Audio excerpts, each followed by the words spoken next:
옆에 누가 인사하실 때 오직 하나님만 바라봅시다 이렇게 인사하실까요? 이 세상의 것을 원하는 것이 아니라 오직 하나님만 바라보심으로 말미암아 이 땅에서 주시는 은혜를 풍성히 누리시는 모두가 되시기를 주님의 이름으로 축원합니다. 사순절 기간 동안에 여러 교인들이 함께 모여서 수요일과 금요일 오전 1시간 반씩 시편과 신약 성경을 통독하고 있습니다. 성경을 거듭 읽을 때마다 깨닫게 되는 것은 항상 새로운 말씀이 보이고 또 들려지고 또 깨닫게 된다는 사실이죠. 아마도 자기 자신이 읽는 사람의 삶의 상황과 또 환경에 따라서 어떤 특정한 말씀이 눈과 마음에 더 들어오는 것이 아닌가 생각해 봅니다. 매번 말씀이 새롭게 경험되는 것은 근본적으로 하나님의 말씀이 살아 움직이는 운동력이 있기 때문입니다. 더불어 같은 말씀을 읽는 나 자신의 믿음에 변화가 있기 때문에 같은 말씀이 똑같이 읽혀지지는 않는 것이죠. 오늘 함께 계신 본문의 말씀에 계속 반복되고 있는 단어가 있습니다. 그것은 화목입니다. 영어 성경으로 직역하면 reconciliation, 화해하는 것이지요. 그런데 이 화해라고 하는 것은요, 관계가 깨어져 있다는 사실을 전제하고 있습니다. 때문에 깨어진 관계를 회복해라 이렇게 말씀하시는 것입니다. 하나님께서는 이 일을 위해서 아들 예수 그리스도를 화목 제물로 내어주셨습니다. 죄가 없으신 아들 예수 그리스도를 내어주시기까지 우리와 깨어진 관계를 회복하기를 원하시는 것입니다. 이제는 원수로 지내지 말고 화해하자 이렇게 말씀하시는 것이지요. 네 죄를 용서해 줄 테니 더 이상 그 과거의 잘못을 묻지 않을 테니 이제 잘 지내보자 이렇게 먼저 손을 내어 요청하시는 것입니다. 사실 깨어진 관계를 더 누가 아쉬워해야 합니까? 죄인의 입장에서는 아쉬운 거예요. 죄를 용서받지 못한다면 오히려 아쉬워 달려들어 제발 좀 그 관계를 회복하기를 원해야 되는 것이 우리 자신입니다. 그런데 우리보다 하나님께서 더 안타까워하시는 것이지요. 우리와 화해하기를 그리고 하나님과 더불어 화평을 누리기를 하나님이 우리보다 더 원하고 계시다는 사실입니다. 더군다나 이 화해를 위해서 필요한 속죄 제물, 화목 제물을 죄인인 우리가 준비하는 것이 마땅함에도 오히려 하나님께서 친히 우리를 위해 제물을 준비해 주셨습니다. 속죄제나 화목제 구약의 제사를 보면요, 그것은 하나님과 인간의 그 깨어진 관계를, 죄로 인해서 깨어진 관계를 회복하도록 하나님 앞에 올려드려지는 그런 제사입니다. 구약을 보면 그 속죄 제사에 대한 규정이 몇 군데에 나오는데 그 드리는 사람의 신분에 따라서 제물의 종류가 달라집니다. 제사장이 범죄했을 경우에는 수송아지를 제물로 드렸습니다. 또 족장이 하나님 앞에 범죄하게 되면 숫염소를 제물로 바쳐야 했습니다. 평민 중 하나가 범죄하면 암염소나 암양을 제물로 드렸습니다. 이것을 드리지 못할 형편의 사람은 산 비둘기나 집 비둘기 2마리를 가져다가 하나는 불에 태워 번제로 드렸고 하나는 속죄제로 드리도록 규정했습니다. 그보다도 더 가난한 사람은 고운 가루를 속죄 제물로 드리도록 허락했습니다. 이처럼 제물에 차등을 두었던 이유는 가난한 사람들까지 배려하시는 하나님의 깊은 사랑입니다. 모든 사람에게 그 속죄의 은혜를 베푸기 위한 하나님의 자비가 그 차등에서도 숨겨져 있는 것이죠. 죄를 용서받고 싶어도 그것을 드릴 만한 제물이 없는 사람들에게는, 화해하고 싶어도 화해할 능력이 없는 사람들에게는 그것이 때로 짐이 될 수 있기 때문에 그에 맞는 제물을 허락하셨던 것입니다. 하지만 화해하자라고 죄인이 먼저 나서서 우리 화해합시다 이렇게 이야기하기가 어렵죠. 용서해 줄 수 있는 사람이 먼저 나서서 우리 화해하자 이렇게 얘기하면 훨씬 더 감사한 일이 아니겠습니까? 그런데 하나님께서 우리에게 먼저 화해하자 그렇게 우리의 죄를 용서해 주시고 그를 위해서 아들 예수 그리스도를 주셨던 것입니다. 우리는 과연 어떠합니까? 이미 하나님이 먼저 그 화해를 요청하셨고 아들을 내어주셨는데 그 받은 바 은혜를 기억하며 감사하는 삶을 살고 있습니까? 아니면 내가 언제 죄를 지었던 적이 있었는가 생각하며 혹시 목이 곧은 백성으로 살고 있지는 않습니까? 군대에 있을 때 제가 교도소를 자주 들락날락 했습니다. 제가 죄를 지은 건 아니고요. 군목의 역할 중에 하나는 그 교도소에 있는 대원들을 교육하고 또 상담하는 그런 책임도 있기 때문입니다. 죄를 지어 감옥에 갇힌 대원들을 만나보면요, 이 친구들이 처음 초범인 경우에는요 굉장한 죄의식을 가지고 잘못했다는 걸 깨닫고 다음에 나가면 절대로 죄를 짓지 않겠습니다, 이런 어떤 새로운 삶을 살겠다는 다짐이 강한 편입니다. 하지만 그 교도소를 한번 다녀왔다라고 하는 경력 때문에 자대로 들어가면, 부대로 들어가면은요 적응을 못해요. 그래서 보통은 다른 부대로 전출을 시킵니다. 그런데도 소문이 참 빨라요. 그 친구가 전출되어 온 이유가 그런 경력 때문이다라는 것이 이제 다 소문이 도는 거예요. 때문에 새로운 마음을 가지고 새롭게 살아보려고 애를 써도 때로는 그 관계가, 나머지 대원들과의 관계가 회복되지 않기 때문에 더 큰 사고를 치게 되는 경우들을 종종 보았습니다.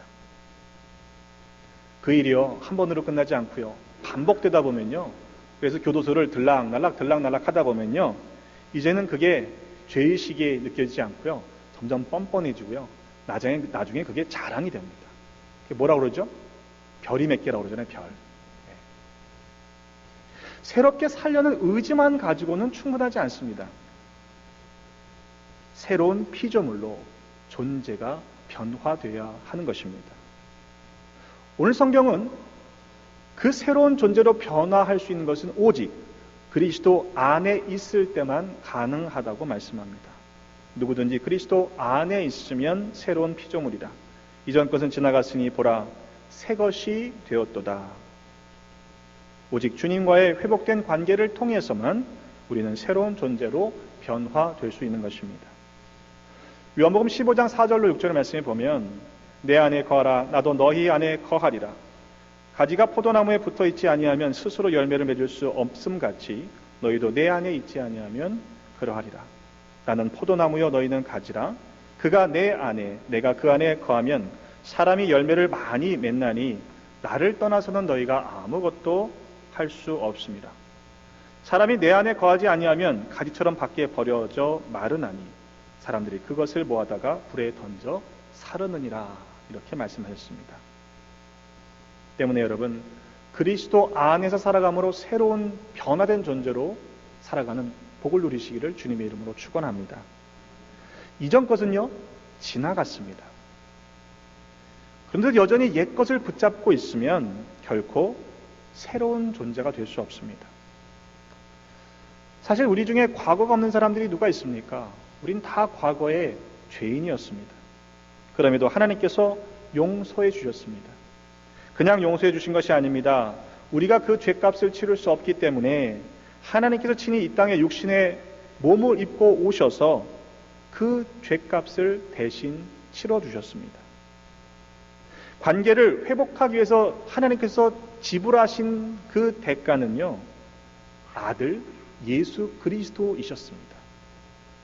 하나님께서는 그 관계를, 깨어진 관계를 회복하기 위해서 그만큼의 값을 지불할 만한 가치가 있다라고 여기셨던 것입니다. 여러분 우리가 얻게 된 이 새 삶은요 그냥 아무런 의미가 없는 것이 아니에요. 아들을 내어주시고 얻게 된 그만한 가치가 있는 귀한 은혜임을 기억하시기를 바랍니다. 하지만 이런 은혜를 입고도 우리의 삶을 돌아보면요, 이 화해라는 것이 쉽지가 않습니다. 잘 안 되는 이유가 무엇일까요? 여러 가지 이유가 있겠습니다만 실은 화해하고 싶은 생각이 별로 없기 때문이죠. 내가 무슨 잘못이 있어? 왜 내가 화해를 해야 돼? 라고 하는 생각을 하기가 쉽습니다. 그런데 그것을 잘 분석해 보면요, 그 말은 아직 우리가 새로운 존재로 변화되지 못했다는 말이 됩니다. 그 말은 다른 말로 바꿔보면, 엄밀하게 말하면 아직 우리가 그리스도 안에 있지 않다는 말입니다. 왜냐하면 우리가 만일 그리스도 안에 있다면 분명 새로운 존재로 변화되었을 것이기 때문이죠. 우리가 그리스도 안에 있다면 결코 더 이상 과거에 얽매이지 않고 변화된 존재로서 하나님과 화해하며 이웃을 사랑하는 도구로 이 땅에 살아가게 될 것이기 때문입니다. 하나님께서는요, 그리스도로 말미암아 우리를 자기와 화목하게 하셨습니다. 그런데 그것만이 아니었습니다. 우리에게 화목하게 하는 직분을 주셨습니다. 직분을 영어 성경은요, ministry라고 번역합니다. 그러니까 때문에 우리가 스스로 물어야 할 질문은요, 과연 내가 새로운 피조물로서 화목하게 하는 미니스트리, 사역을 하고 있는가를 스스로 물어봐야 하는 것이죠. 죄값은 이미 예수 그리스도를 통해서 치르셨습니다. 그들의 죄를 그들에게 돌리지 않으셨습니다. 그리고 우리로 하여금 화목하게 하는 말씀을 부탁하셨습니다. 이제 바울은 우리가 그리스도를 대신하여 사신이 되어 하나님이 우리를 통하여 너희를 권면하신 것 같이 그리스도를 대신하여 간청하고 있습니다. 너희는 하나님과 화목하라. 너희는 하나님과 화목하라. 근데 여러분, 이 말씀을 주목해 보면 좀 이상한 부분이 있습니다. 이 편지가, 고린도 후서의 말씀이 교회를 향해 쓰여지고 있다는 것이죠. 바꿔 얘기해 보면 너희는 이라고 하는 그 너희는 고린도 교회를 향해서 가리키는 인칭 대명사라는 겁니다. 그래서 생각해 보세요. 이미 하나님께서 아들을 내어 주심으로 화목하게 하시지 않았습니까? 그런데도 왜 여전히 바울은 하나님과 화목하라 하고 교회를 향해 간청하고 있습니까? 그 말은 하나님을 믿는다 하면서도 아직까지 교회 안에서 분열과 다툼과 시기와 분쟁이 있었기 때문입니다. 그 모든 문제의 원인을 바울은 이렇게 지적하는 것입니다. 너희가 아직 하나님과 화목하지 못했기 때문이다 라는 것이에요. 그 말은 그리스도 안에 너희가 아직 거하지 않기 때문이다 라고 이야기하는 것입니다. 그리스도 안에 거하지 않으니 새로운 피조물이 못된 것이지요. 그래서 여전히 옛사람의 모습을 벗어버리지 못하고 엉뚱한 일을 만드는 일들을 계속하게 되는 것입니다. 여러분, 한 분 한 분이 각자가 내가 어떠한 직분을 받았는지를 잘 생각해 보시기를 바랍니다. 그 이름이 어떻든 간에 모든 직분은요, 화목하게 하는 직분입니다. 우리 자신의 영광을 위한 것이 결코 아닙니다. 하나님과 화목하게 하는 모든 미니스트리 되어야 한다는 이야기입니다. 여러분의 섬김 속에 그러한 은혜가 넘쳐나시기를 주님의 이름으로 축원합니다. 우리 먼저 자신이 하나님과 화목해야 합니다. 그리고 또한 그리스도를 대신해서 사신이 되어 세상과 하나님이 화목하게 하는 그런 사역을 감당해야 합니다. 그것이 곧 교회의 사명입니다. 요한복음 3장 16절의 말씀을 다 기억하시죠. 하나님이 세상을 이처럼 사랑하사 독생자를 주셨으니 이는 그를 믿는 자마다 멸망하지 않고 영생을 얻게 하려 하심이라. 여러분, 이 놀라운 은혜를 아직 하나님과 화해하지 못한 세상에 선포해야 할 책임이 우리에게 있는 것입니다. 바울이 데살로니가 교회에 편지를 쓰면서 이런 권면을 하고 있습니다. 데살로니가 후서 3장 11절로 12절의 말씀에 보면 우리가 들은즉 너희 가운데 게으르게 행하여 도무지 일하지 아니하고 일을 만들기만 하는 자들이 있다 하니 이런 자들에게 명하고 주 예수 그리스도 안에서 권하기를 조용히 일하여 자기 양식을 먹으라, 그렇게 가르치고 있습니다.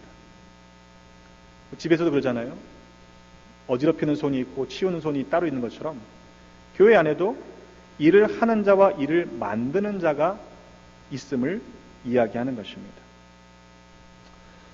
우리 스스로의 모습을 돌아보면서 과연 나는 일을 하는 자인가 아니면 일을 만드는 자인가를 점검해 볼 필요가 있습니다.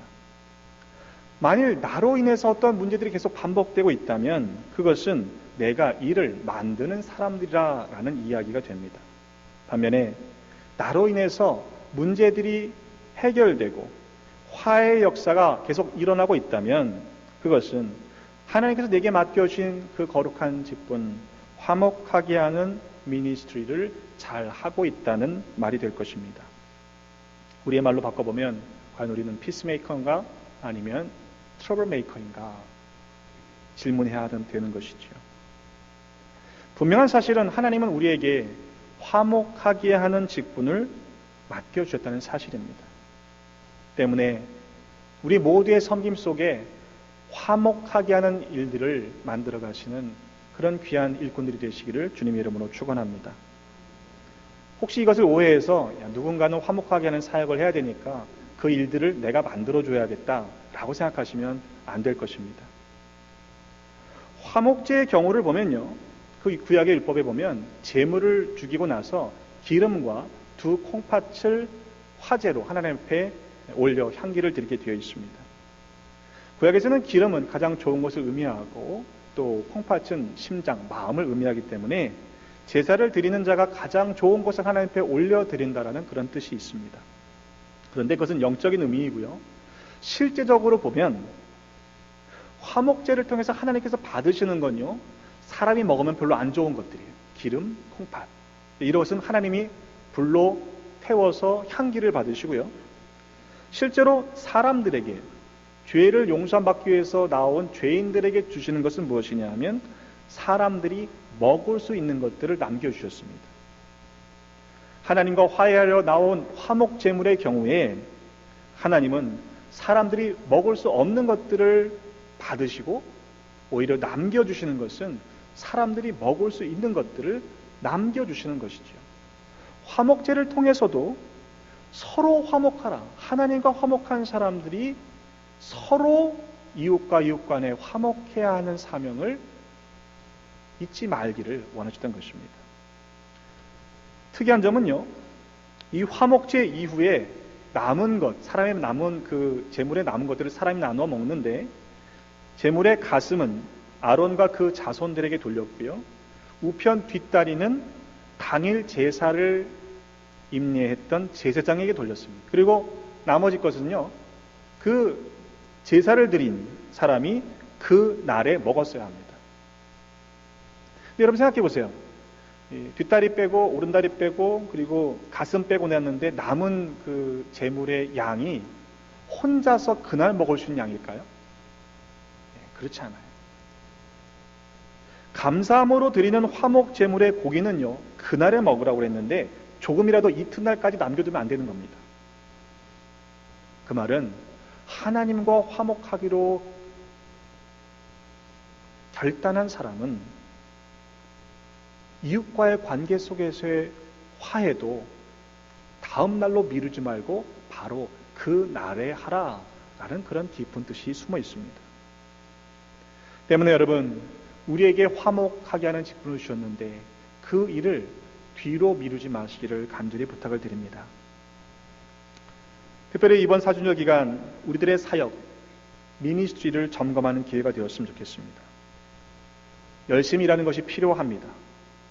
그러나 그보다 더 중요한 것은요, 내가 받은 직분이 어떠한 직분인지를 아는 것이 선행되어야 합니다. 그것이 먼저입니다. 만약 하나님께서 우리에게 무엇을 원하시는지 알지 못한 상태에서 그냥 자기가 열심으로만 그 사역을 감당하면 어쩌면 고린도 교회가 은혜가 많았던 교회거든요. 그런데 그로 말미암아 교회가 오히려 문제가 많아졌다는 것은요, 자기식으로 해석했기 때문인 것이죠. 어쩌면 그 교회처럼 변질될 수 있다는 사실을 우리는 경계해야 할 것입니다. 하나님께서는 우리에게 화목하게 하는 직분을 주셨습니다. 이번 사순절 그리고 우리 인생의 남은 기간을 화목하게 하는 일들을 위하여 쓰임 받으시기를 주님의 이름으로 축원합니다. 하나님과 화목하십시오. 그러면 하나님께서 우리를 그리스도 안에서 새로운 존재로 변화시키실 것이고, 또한 그러한 변화된 존재로 이 땅에서 세상이 아직 하나님 알지 못하는 세상이 하나님과 화목하게 하는 그러한 거룩한 일들을 감당하도록 우리를 마음껏 쓰실 줄로 믿습니다. 이러한 복을 누리시는 우리 모두가 되시기를 주님의 이름으로 축원합니다.